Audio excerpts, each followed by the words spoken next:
Hola, muy buenos días a todos. Muchas gracias por su puntualidad, gracias por acompañarnos. Espero estén teniendo un bonito día. Y sin más, vamos a comenzar.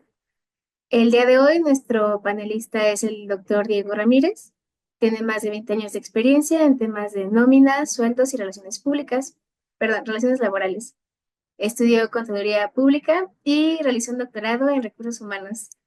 Hoy el doctor Diego Ramírez nos va a instruir sobre cómo calcular y pagar correctamente la PTU este 2025. Buenos días, Diego. Hola, buen día a todos, gusto en verlos de nuevo.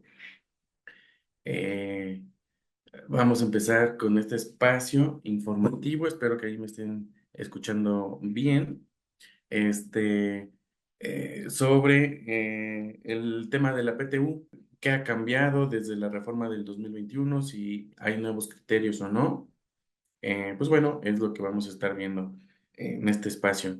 Siéntete con la libertad total de que si durante la presentación tienes alguna duda, pues bueno, ponerla en el espacio de dudas, la cual si está en mis manos la iremos resolviendo hasta el final.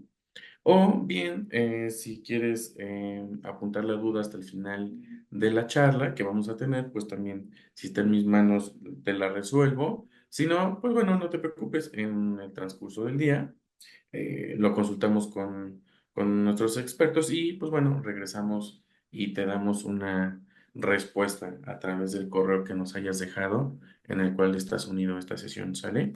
Lo que vamos a ver, este es el temario que vamos a ver durante el desarrollo de la presentación, pues es una pequeña remembranza de lo que es la PTU, cómo se dio, en qué momento se subió a la ley, cómo era antes, en estricto sentido, ¿qué es la PTU? Que ya todos lo sabemos, el reforzamiento. ¿Quién tiene derecho al pago de la PTU? ¿Cuáles son las empresas exentas en estricto sentido? Los trabajadores que no tienen derecho al pago de la PTU. Recordemos que por ahí hay una reglita de que si trabajó 60 días y si no, ¿qué hago? Si la persona estaba incapacitada, cuenta, no cuenta, ¿sabes? La determinación de los factores, pues es algo muy sencillo, los esquemas de pago. Y estos esquemas de pago es un pequeño ejemplo eh, con lo que salió en la reforma laboral del 2021 basado en el tema de la PTU, un pequeño trato fiscal si es que vas a pagar con la reforma y todos los plazos que tienes que hacer. Cuando hablamos de la PTU, pues yo dije, pues es un solo artículo de qué vamos a hablar, ¿no? Pero ya cuando se ven los plazos, la comisión mixta, cómo tienes que enterar a los trabajadores y demás, pues no solamente correr un pago, sino que hay varias cosas que hay que hacer detrás de ello, ¿no? Entonces, como remembranza, recordemos que el reparto de utilidades se crea prácticamente hasta en el 96 con fundamento en la Constitución. Antes de esto, pues sí se nombraban, no estaba tan nombrado, no estaba tan normado, no había un porcentaje, ahora lo conocemos, es el 10% de la utilidad, antes no existía, antes del 96 no existía, entonces había empresas donde daban más, menos, otras las daban algo en especie, otras en dinero, ¿sabes? Entonces, pues bueno, hasta el 96 es cuando tiene su fundamento en la Constitución y también se plasma en la Ley Federal de Trabajo como tal. Se crea en ese mismo año la Comisión Nacional de Participación de los Trabajadores en las Utilidades de la empresa y esta comisión es la que establece que se pague el 10% de la utilidad fiscal de la empresa, ¿no? De un ejercicio anual. Y pues bueno, el reparto de las utilidades hasta ahora funciona como un incentivo que estimula al trabajador a seguir pues laborando en el centro de trabajo, aunque eh, no necesariamente muchos trabajadores lo ven como un incentivo, como algo motivacional, sino ya como un derecho y una obligación. Y es que recordemos que como este pago sí se establece en la Ley Federal del Trabajo, en estricto sentido, pues bueno, es su derecho cobrarlo, ¿no? Pues bueno, la PTU que es, pues bueno, es como tal un derecho de lo que ya veníamos hablando, es un derecho que, pues bueno, se le tiene que dar a los trabajadores de un centro de trabajo. Ujú. Y estos trabajadores no necesariamente deben de ser de una empresa. También recordemos que hay personas físicas que tienen trabajadores. Entonces, hay dos plazos en la actualidad. En el mes de marzo, las empresas, las personas morales, son las que presentan su declaración y a partir de ese momento empiezan a correr los plazos para el pago de la PTU. Y las personas físicas tenemos hasta el 30 de abril para hacer la declaración anual. Y entonces, a partir del 30 de abril, si fue el día en donde presentaste tu declaración, pues bueno, a partir de ahí es que corren los plazos para el pago de la PTU de los trabajadores de las personas físicas. Entonces, por eso hablamos de dos plazos. Uno es de la persona moral y otro de la persona física, ¿sale? Aunque los días para dar la declaración, darla a conocer a los trabajadores, crear la comisión mixta y demás sean exactamente los mismos, pues se difiere de un mes prácticamente, ¿no? Pues bueno, esto también, la PTU, pues bueno, para su cobro, recordemos que tiene un año a partir a partir de que se genera la obligación. Nosotros siempre hemos recomendado, por ejemplo, es común que pasen importes a pagar de la PTU considerando la PTU no cobrada del año pasado, ¿no? Pero en estricto sentido, si sacamos bien las cuentas, pues tendrían todavía los trabajadores hasta este mayo para poderte tocar la puerta en tu centro de trabajo y pedirte el pago de la PTU del 2023 que tuvo la obligación del 2024 y esa obligación termina ahorita en mayo del 2025. Entonces, la PTU no cobrada que realmente deberías de estar considerando para el cálculo de este año sería la del 2022, que tuvo su obligación en el 2023 y culminó en mayo del 2024, ¿no? Entonces, es como un año desfasados en ese aspecto.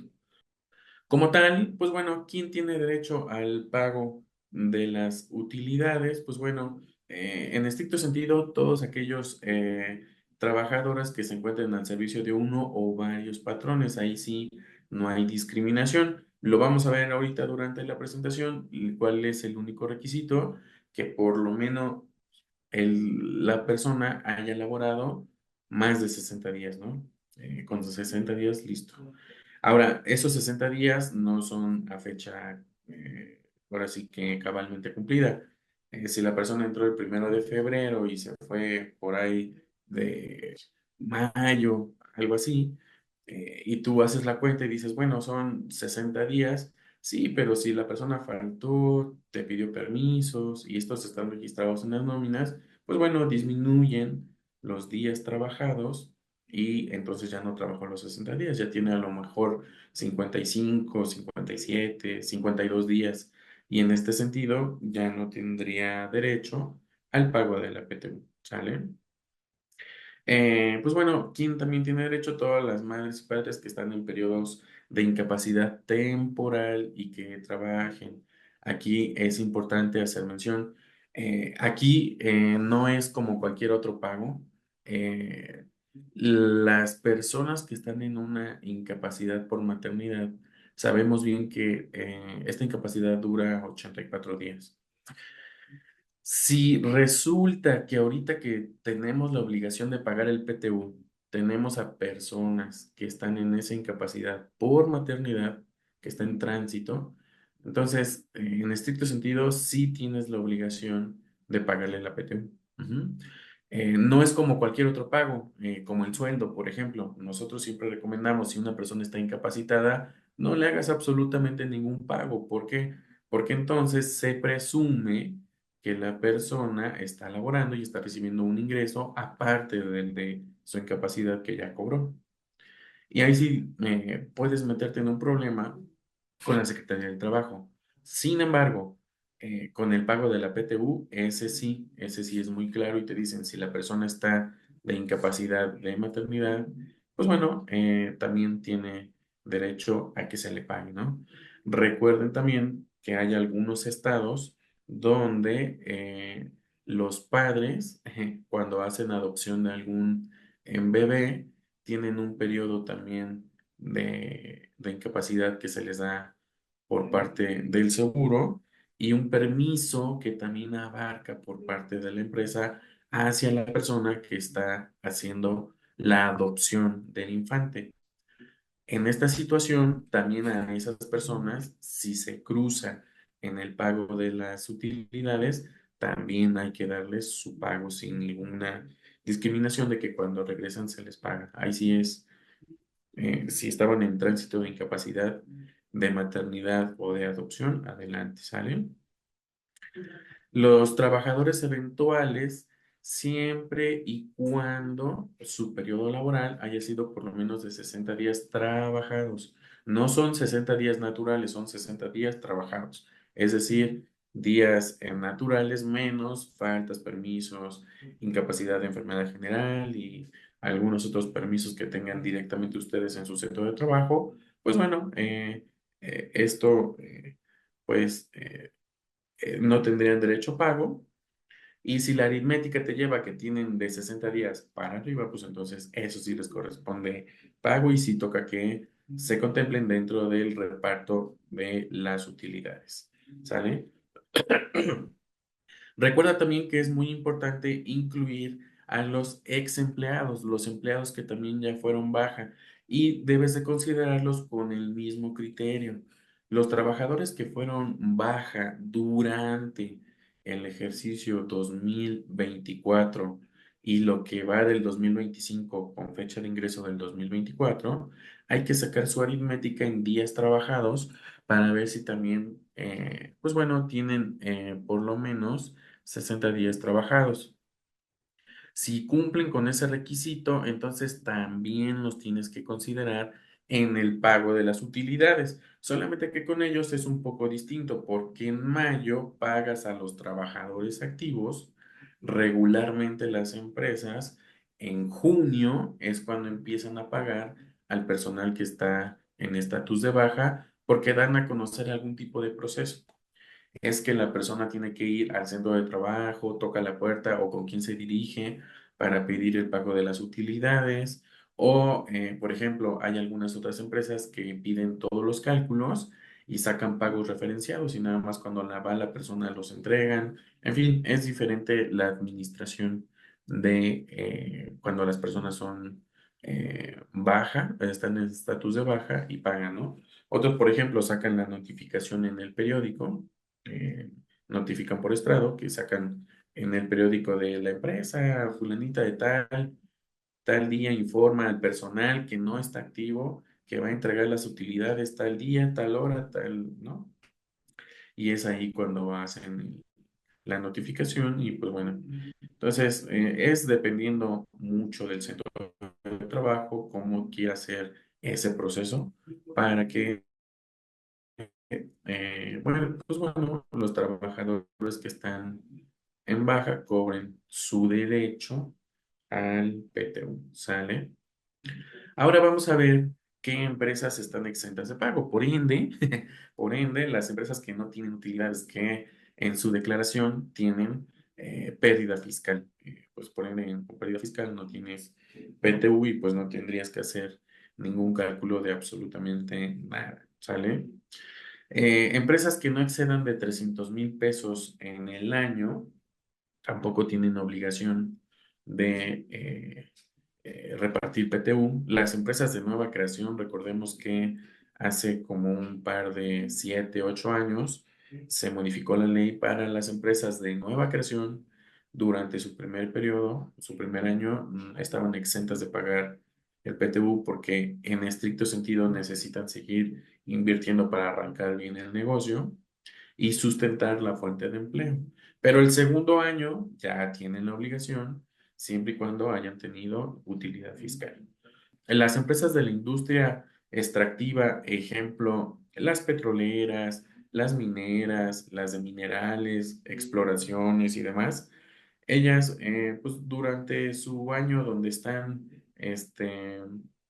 ahora sí que creándose y durante el tiempo que dure la exploración para sacar los recursos, pues bueno, en este tiempo no tienen la obligación de pagar PTU. Empresas con fines humanitarios, sin fines de lucro tampoco. Y pues bueno, los trabajadores en estricto sentido de gobierno tampoco tienen pago de PTU, aunque todo mundo sabemos que pues bueno, les dan un bono en esas fechas, ¿no? Como parte de una pequeña retribución. Y se hace así porque se supone que el gobierno no genera ingresos o ganancias, ¿no? Es nada más servidores públicos. En estricto sentido es lo que dice la Constitución, que están al servicio de todos los mexicanos, ¿no? Entonces, por eso es que los trabajadores de gobierno, en estricto sentido, no, como tal, no tienen pago de PTU. Pues bueno, los trabajadores que no tienen derecho, los que no tienen derecho al pago de las utilidades, pues bueno, aquí sí entra una línea muy delgada. Nos hemos enfrentado muchas veces, oye, es que en la nómina tenemos al director. Y ahorita en el cálculo de las utilidades resulta que pues está el director, ¿le pagamos o no le pagamos? Mira, si nos vamos conservadoramente, de manera conservadora, al 127 de la Ley Federal de Trabajo, dice tal cual que no tienen derecho al pago de la PTU directores, gerentes generales y administradores. Entonces, tómalo en consideración. Nosotros recomendamos que por el cierto hecho de llevar el nombre del puesto director, puede ser, imagínate, o sea, y esto que te voy a contar es experiencia vivida del año pasado. O una empresa tuvo una auditoría por parte de la Secretaría del Trabajo, una inspección eh, en el pago de la PTU y estaba el director de sistemas, director de finanzas. Cuando se van conservadoramente a la Ley Federal del Trabajo, les dijeron que habían determinado mal la PTU porque estaban considerando por el título del puesto directores, ¿no? Entonces, tal cual, directores, gerentes generales y administradores conservadoramente no tendrían derecho al pago de la PTU. Sin embargo, consúltalo con tus abogados laborales en caso de que tengas alguna duda, ¿no? Socios y accionistas, esos de plano no, porque regularmente los socios y accionistas no están en una nómina de sueldos y salarios. Regularmente les pagan o por asimilados o cobran por honorarios. Ujú. Entonces, como tal, no tienen una relación directa, digámoslo así, de relación de trabajo, no son subordinados. Entonces, en este sentido, no tienen derecho al pago de la PTU. Recuerda que también, ya lo hemos estado hablando, tampoco tienen derecho los trabajadores eventuales que hayan laborado menos de 60 días. Recuerda, ya sabes cómo hacer la aritmética. Fecha de ingreso, fecha de baja, menos todo el ausentismo que tuvieron. Si el resultado te da menos de 60, no tienen derecho al pago de la PT. ¿Sale? Los colaboradores bajo un esquema de honorarios, pues bueno, ya lo veíamos con los socios y accionistas, se les paga regularmente por asimilados a salarios o se les paga por honorarios y como tal, los que tienes, si es que llegaras a tener en tu centro de trabajo como personas de servicios profesionales bajo el pago de honorarios, pues tampoco tienen derecho al pago de la PTU y hasta ahora no se ha modificado la ley y los trabajadores domésticos, en estricto sentido, tampoco tienen derecho al pago de la PTU, aunque, eh, pues esto ya no es cultura general. Hay una propuesta de que los trabajadores domésticos también reciban el pago de la PTU sobre un cierto porcentaje de lo que le pagan mensualmente, ¿no? Entonces, es una propuesta, no se ha dicho nada, son unas de tantas que están formadas en estricto sentido, para que en ahora, abril, mayo, se tomen y pues a ver qué pasa, ¿no? Recordemos también que en los trabajadores de confianza no mencionados, recuerda que ya mencionamos algunos, ¿eh? Directores, gerentes generales y administradores. Los trabajadores de confianza no mencionados se debe de tomar como salario tope de reparto de la PTU el resultante de sumar el 20%, solamente el 20% del trabajador sindicalizado de planta más alto. Ujú. Es decir, cuando se está haciendo la determinación del PTU, y en tu centro de trabajo tienes personal de confianza y sindicalizados, tomas regularmente en el ejercicio al sindicalizado con mayor ingreso, con mayor salario, y a ese le sumas el 20% para los de confianza, ¿no? Ya, con eso. Ahora, pues bueno, hemos estado hablando en esta charla de que la PTU no ha cambiado desde el 96. Desde el 96 ha sido el 10% y hasta la fecha no ha cambiado, aunque el año pasado hubo una propuesta que sí se vio, que querían aumentar el porcentaje de las utilidades. Esta, sí, de plano, la Comisión de Trabajo la desechó y se siguió con el 10%.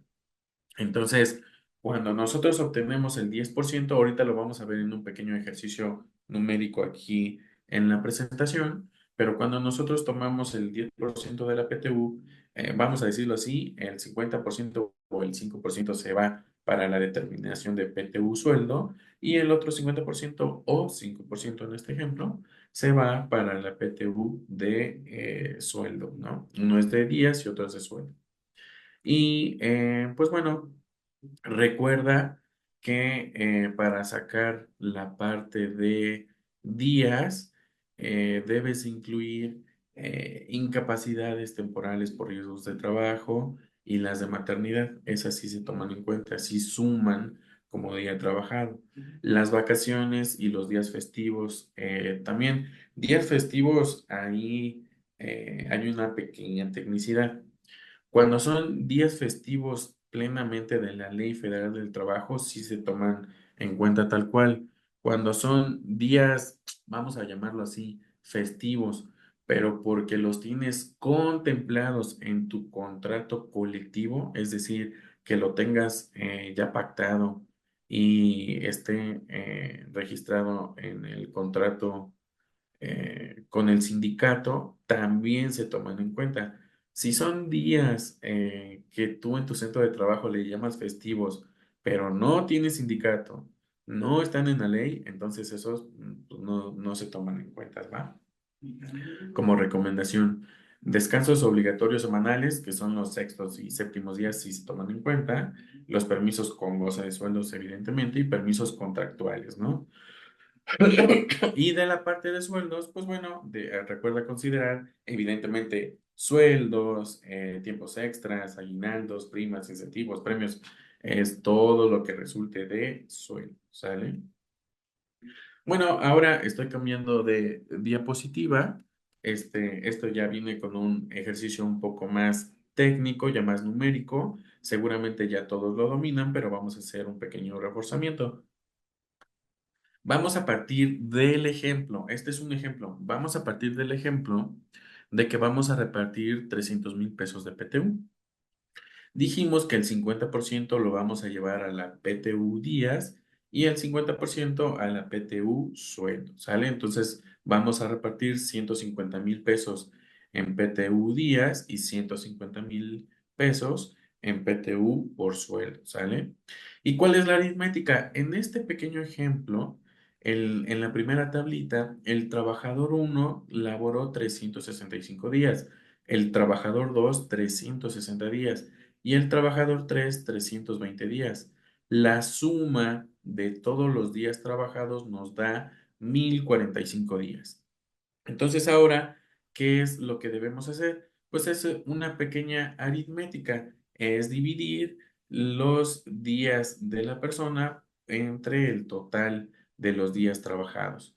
Con eso vamos a obtener a lo que se le conoce como factor día, ¿sale?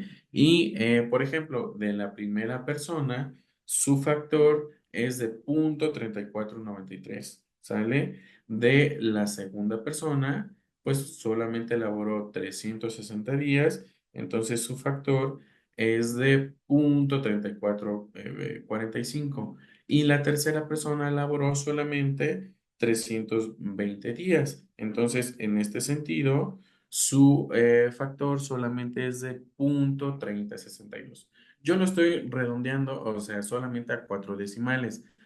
Cuando tú hagas la aritmética, te van a salir infinidad de decimales y más si lo haces en un Excel.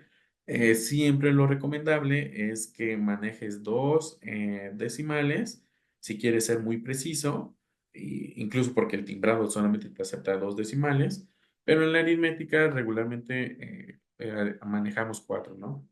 Al menos para sacar el factor día. Entonces, ya que tienes el factor del día por persona, lo único que te queda es multiplicar este factor por 150,000, ¿no? Entonces, la primera persona tiene un factor de 0.3493, lo multiplicamos por 150,000 y resulta que tiene a pagar 52,395 pesos.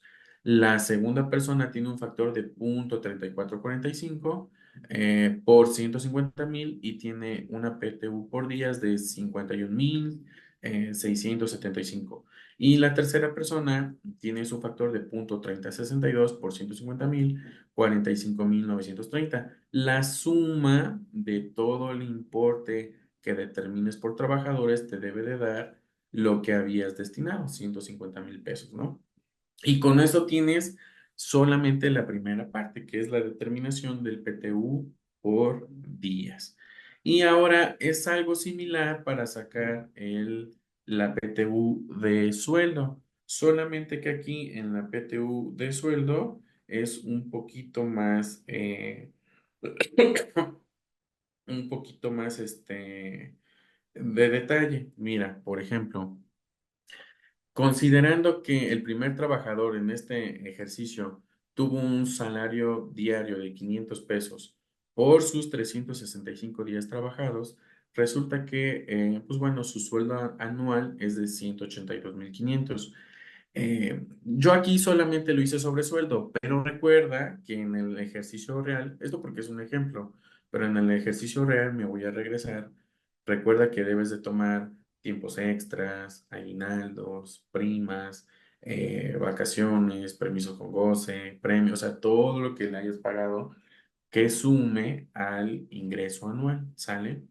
Entonces yo en este ejemplo solamente lo estoy haciendo por un valor, un número X de sueldo diario por un valor X de días trabajados para llegar a un sueldo anual solamente para fines didácticos del ejemplo. Ajá. Entonces, la segunda persona tiene un salario diario de 1,000 pesos por 200 días trabajados, son 200,000. Y la tercera persona tiene 800 pesos diarios por 328 días, son 262,400. ¿Qué se hace? Exactamente lo mismo que hicimos en días laborados. Se suma todo el sueldo anual, en este ejemplo dan 644,900. Acto seguido, hay que agarrar 182,500 entre 644,900 y te va a dar el factor punto 28 3, ¿no? 200,000 entre 644,900 te va a dar punto 310 y 262,400 entre 644,000 te va a dar punto 407. Entonces, ¿qué se hace? Este factor sueldo, ahora hay que multiplicarlo exactamente como hicimos en el PTU días. Es punto 283 por 150,000, te va a dar 42,448. Punto 310 por 150,000, te va a dar 46,519. Y punto 407 por 150 te va a dar 61,033. De tal suerte que ya determinaste por trabajador la PTU por sueldo y la PTU por días. Lo siguiente que hay que hacer es sumar en la PTU de sueldo y días. ¿Cómo lo vamos a ver en este ejemplo? El trabajador uno por sueldo tuvo 52.395, por sueldo 42.448. La suma de los dos resulta que en este ejercicio recibiría una PTU de 94.843, el segundo trabajador 98.194 y el tercer trabajador 106.963. La suma de mi PTU me da los 300.000 pesos, que fue lo que tomamos al inicio para hacer este ejemplo, ¿sale? Entonces, hasta aquí era el esquema tradicional de la determinación de la PTU. Ahora vamos a reforzar solamente un poquito, con un poquito de complejidad, que es lo que dice la reforma. Pues bueno, es lo que dice la reforma es, si vas a pagar la PTU con la reforma del 2021, tienes que echarle un poquito más de cálculo. Tienes que sacar sus 3 meses de sueldo y tienes que sacar el promedio de la PTU pagada de los últimos 3 años. Entonces, ¿cómo se vería numéricamente? Nosotros determinamos en este ejercicio que el trabajador uno tendría derecho a una PTU de 94.843. Pero resulta que en tu centro de trabajo van a tomar la decisión de pagar con la reforma de la PTU. Si es así, pues bueno, resulta que los 3 meses de sueldo son 45.000 pesos. Y el promedio de los 3 años que se le ha pagado a la persona, los últimos 3 años PTU, son 38.000 pesos. Entonces, como tú vas a pagar con la reforma, lo más favorable para el trabajador son los 45.000, el tope de los 3 meses. En estricto sentido, tú pagarías 45.000 pesos y no los 94.800. Lo restante que son como otros 45.000, 48, sí, como 48.000 pesos, que es lo que resta. Ahorita vamos a ver qué se hace con ese dinero, ¿sale? En estricto sentido, el segundo ejemplo tendría que cobrar 98.194, pero ¿cómo vamos a pagar con la reforma? Pues el tope de sus 3 meses son 90.000. Entonces, porque el promedio de los últimos 3 años son 70. Incluso el promedio de los últimos 3 años, si se dan cuenta, es menor que el tope de los 3 meses. Por eso es que en este ejemplo se paga con el tope de los 3 meses, ¿sale? Y entonces de PTU terminarías pagando 207.000 en vez de 300.000 pesos que te dice la reforma del 2021. Ahora, nosotros tuvimos un acercamiento con la Secretaría del Trabajo ya hace un par de años, hace poco también, no ha cambiado absolutamente el criterio. Es decir, tú puedes hacer todo el ejercicio, sacas la PTU que con el cálculo normalito sacas el tope de los 3 meses y sacas el promedio. Vamos a poner un ejemplo. Supongamos que esta es tu PTU y tú dices, no, no, no, no, no, yo no me quiero meter en problemas. Sé que tengo la reforma, podría pagar con el tope de los 3 meses, pero la verdad es que no, yo quiero pagar lo que determiné.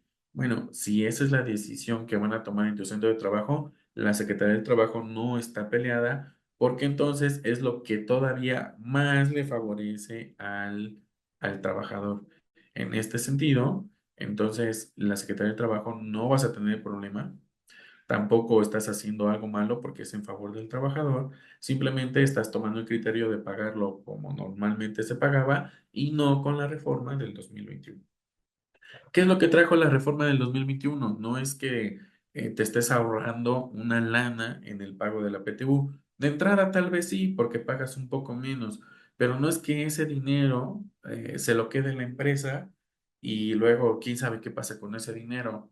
Hay un trato contable fiscal que tienes que decirle a la autoridad qué vas a hacer con ese dinero. En estricto sentido, lo que dice la reforma es, si vas a pagar con mi reforma, págalo. Pero ese dinero que por ahora no le vas a pagar a los trabajadores, tienes que invertirlo para crear o más fuentes de empleo o hacer una expansión de tu negocio. Entonces, por eso es que la autoridad hay que estarle informando qué es lo que va a suceder con ese dinero. Y esto es parte de lo que veíamos. El primer escenario, pues bueno, puedes pagar la PTU de manera normal. La Secretaría del Trabajo no ha cambiado el criterio, no pasa absolutamente nada.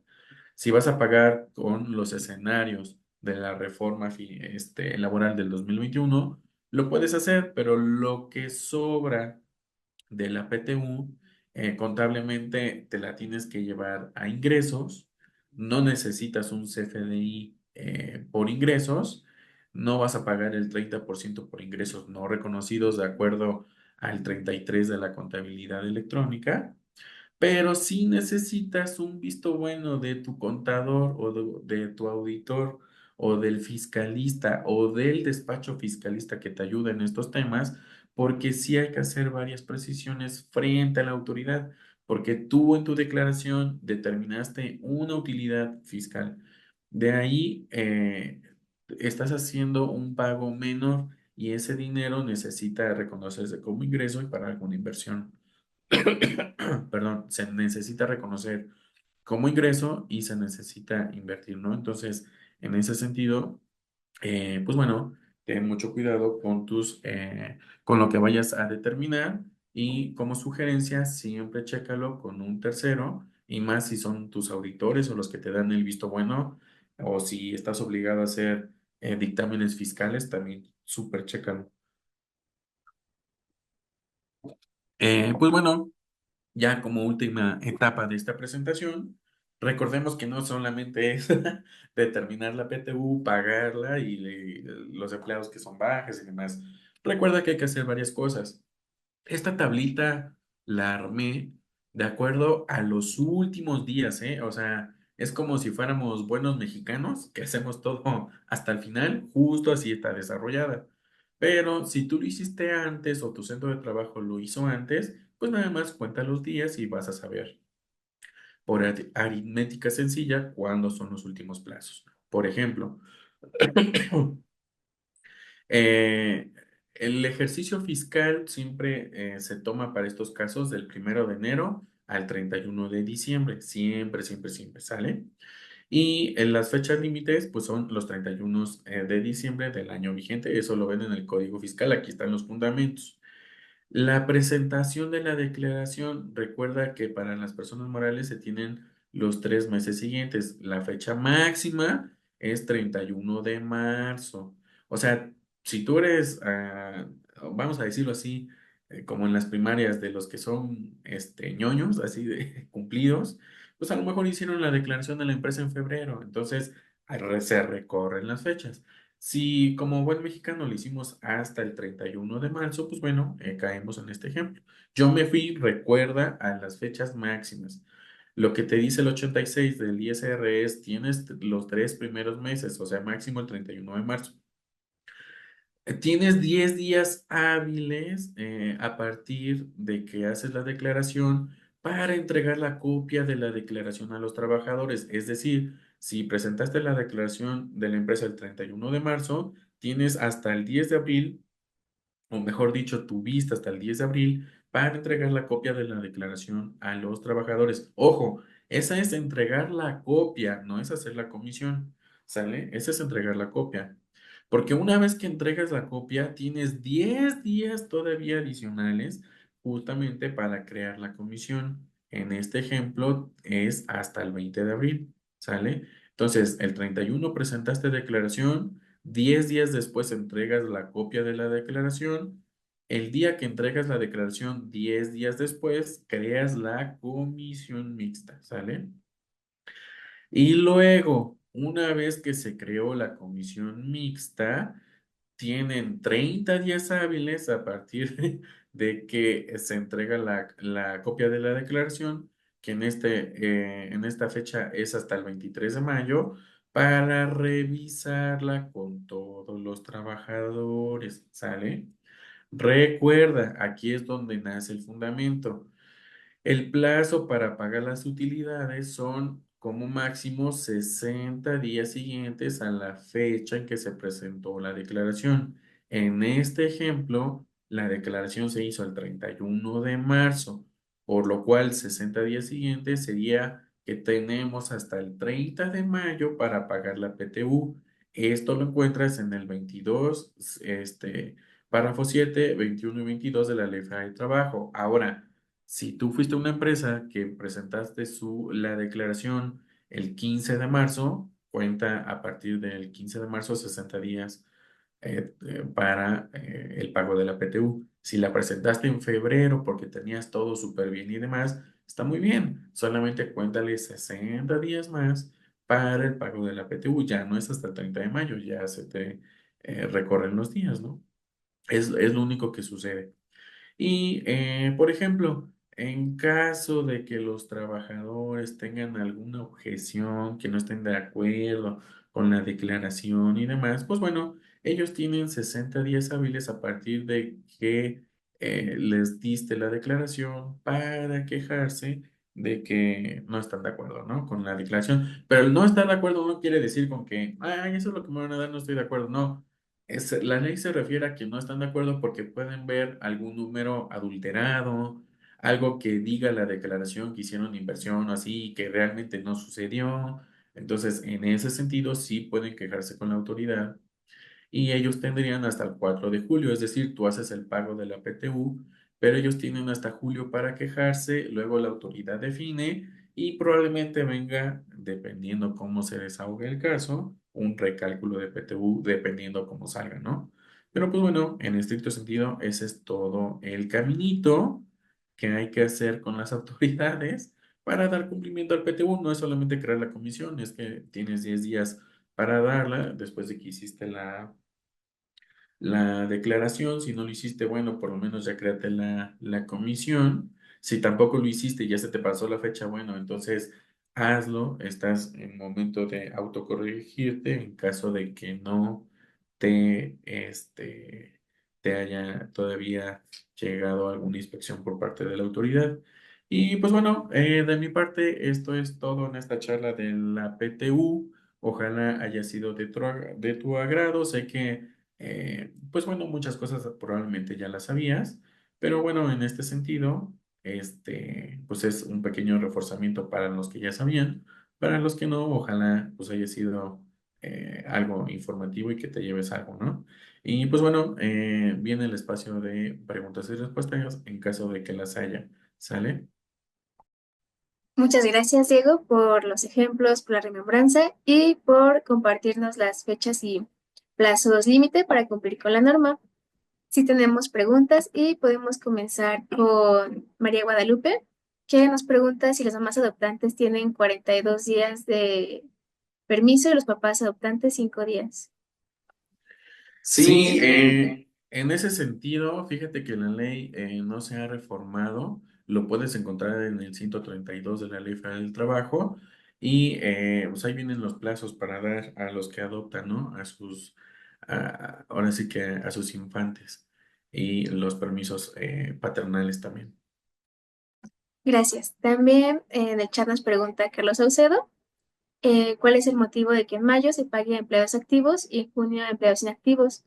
¿Por qué así el aplicativo del SAT no reduce la base de impuesto en el pago provisional de ISR por los pagos que se hagan diferentes al mes de mayo? Regularmente es por control y es un control y ahí sí, pues tú tienes toda la carga de la prueba. Mira. Se hace así regularmente porque en mayo tienes a los trabajadores activos y les pagas a los trabajadores activos. Los que son baja tienen un año para reclamar su pago. La ley dice que es su derecho que el trabajador vaya y cobre. Pero tú proactivamente puedes decir, yo tengo sus cuentas bancarias, ya les determiné la PTU, se las pago. Sí, y esto es también experiencia vivida, ¿eh? Y si la persona cambió de cuenta bancaria y el banco te aceptó la transferencia, la persona en experiencia pues fue, reclamó la PTU, no reconoció el pago, evidentemente, y tuvieron que la empresa erogar otro pago. Tal vez no era mucho, estamos hablando de 3,000 pesos, más o menos, algo así. Pero de todos modos, la incomodidad de decir, oye, es que ya te lo pagué, ya te lo dispersé, la otra persona, yo ya no tengo esa cuenta, se hicieron de dimes y diretes, se fue a quejar a la Secretaría del Trabajo. La Secretaría del Trabajo, evidentemente, le dio, a pesar de que la empresa decía, mire, su cuenta, estaba su nombre, aquí estaba, pues bueno, por el plazo, sí le dijeron a la empresa que se lo tenían que pagar ahí, ¿no? Entonces se lo volvieron a pagar. Por eso siempre recomendamos que, pues bueno, primero se paguen los activos y claro, es regla de negocio de cada centro de trabajo cómo define pagar a los trabajadores que están en baja. Sacan una publicación, me ha tocado experiencia que hay empresas que sacan publicación en un periódico, lo citan tal día a tal hora y ahí les pagan a todos por referencia bancaria, otros les pagan en cheque, otros esperan a que el trabajador vaya. Otros tienen un portal para registrarse y ahí conforme lo van pidiendo lo van sacando. Entonces, pues bueno, ya es regla de negocio. Si tú en tu centro de trabajo les pagan a todos, pues tal vez funcione de esa manera. Ahora sí que ya es como cada centro de trabajo lo quiera hacer. Gracias, Diego. También vamos a responderle a Diana Reséndiz. Ella nos pregunta, ¿con administradores te refieres, por ejemplo, a un gerente de finanzas? Sí, hola Diana, sí, mira, lo que pasa es que la ley conservadoramente dice que no, pues bueno, tienen derecho al pago de la PTU los directores, gerentes generales, administradores, pero administradores tipo que constan como confianza del patrón. En algún momento que nos acercamos con la Secretaría de Trabajo, porque también salió mucho esa duda, es que decíamos, pues es que todos somos administradores, administramos, hacemos algo, algún proceso y nos volvemos administradores, aunque yo sea el gerente de marketing, aunque yo sea el gerente de, no sé, de alguna otra área, pero administro algo, o sea, soy un administrador. Entonces nos dijeron, no, son administradores plenamente si tienen poder, si tienen poder de representación o poder para hacer cualquier acto, se convierten en administradores porque ya están administrando más un valor más que lejos de un proceso. Entonces, es en ese sentido. Gracias. Y también nos pregunta Diana Ávila, ¿estoy obligada a publicar que hay utilidades en el periódico o puede ser cualquier medio? Puede ser cualquier medio. Regularmente el periódico funcionaba mucho antes porque era lo que se le llamaba como publicación por estrado y quedaba un soporte de que lo habías hecho por el famoso Telegram de antes, ¿no? Incluso que por ahí se hacía o por el periódico, ¿no? Era lo más común. Sin embargo, hoy en día, pues ya también es válido que lo publiquen, por ejemplo, en redes sociales en la página formal de la empresa, o que si tienen los teléfonos de los trabajadores, a lo mejor un comunicado formal y corto que se les diga. O sea, ya hay más medios, siempre y cuando tú le puedas decir a la autoridad, mira, yo les dije o les avisé de esta manera y listo. O sea, en eso la autoridad no está cerrada. Mientras tú tengas el soporte de que lo hiciste, no hay ningún problema. Gracias. Y por último, el tope a pagar es el salario tope del tabulador de más alto del sindicalizado más el 20% o el 20% del tabulador más alto del personal sindicalizado. No, es el primer escenario, el salario del sindicalizado más alto más el 20%. Muchas gracias. ¿Alguien más tiene alguna pregunta? ¿Quisiera tener algún comentario? De todos modos, les vamos a compartir la grabación y la presentación por correo. Muy bien, si nadie más tiene alguna pregunta, les agradezco mucho por asistir, gracias por sus preguntas, por participar y sin más por el momento, les deseo un buen día. Hasta luego.